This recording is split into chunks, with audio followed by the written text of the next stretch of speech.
from Scholastic Book Interview Hour. I'm Abby Jernberg. And I'm Ray Zane, and today we're interviewing Frank McCourt with his new book, Angela's Ashes. Frank, your book has received so much positive press, from the New York Times bestseller list to the Pulitzer Prize. Why do you think readers have received the book the way they have? Well, there are a number of reasons. It's a book about adversity and overcoming adversity, not overcoming it, but dealing with adversity. And I think there's a tone to the book that people like. It's a really interesting book, the way you write it, because it's from the narration of a boy growing up in Ireland in the 1930s. And yet the book wasn't written until your later years, when you moved to America. So the next question is, of course, why the long wait before publishing and writing this fabulous book? First of all, when I left Ireland, when I was 19, I carried all this stuff with me, all this baggage of poverty and so on, spiritual and physical and material poverty. But I was ashamed of the material. I was ashamed of being poor, of having been poor. My whole family were ashamed of having been poor. Because if you're down, and people look down on you. They feel contempt for you. So I wasn't going around bruiting it about that I came from a poor family. And it took me a long time to overcome this shame. But it's funny, because the readers, I'm sure, they kind of get caught up in the book, and it just seems like a piece of fiction. But when you really realize that all these things really happened to you, it's just amazing to realize that you lived through the aftermath of the Irish Revolution. It was bizarre. It was crazy growing up in a society like that. Because you had, on one hand, this slum, this juicy slum that we lived in, down at the bottom of a lane with a lavatory outside our door. And then you'd go to Mass, you'd go to church, you'd go to the Redemptorist Church, which was a couple of blocks away, or St. Joseph's, and you'd see the priests looking sleek and fat and glowing from the good food and the wine, the beef and so on. And then the church itself, ornate, expensive, gold leaf everywhere. Certainly one of the more interesting characters in the book is your father.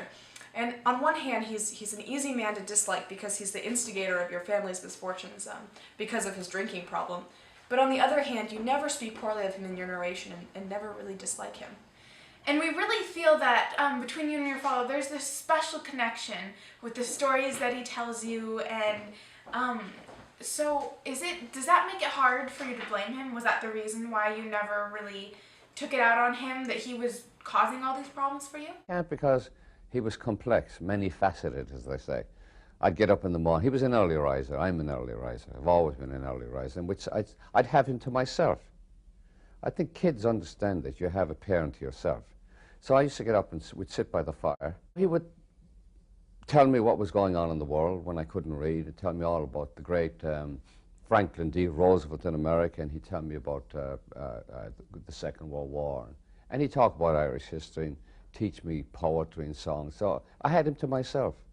And he was, in those moments, he was very gentle. Well, your father really seemed like he was an interesting man who had a big impact on your life, even if it always wasn't positive. Okay, well, we don't have much time left, but we have one more question for you. How do you feel about the success that Angela's Ashes has gotten?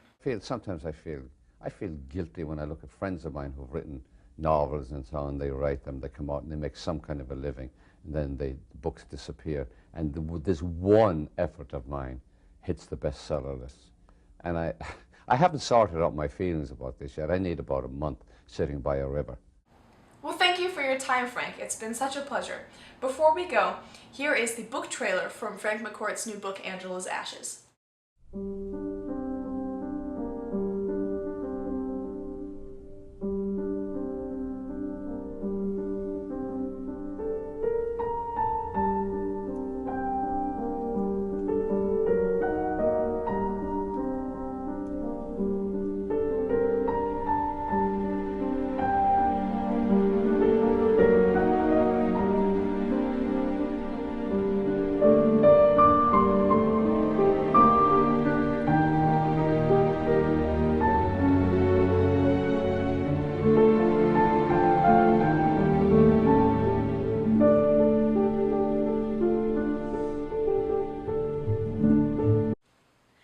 Well, that's all we have time for today. I'm Abby Jernberg. And I'm Ray Zane with Scholastic Book Interview Hour.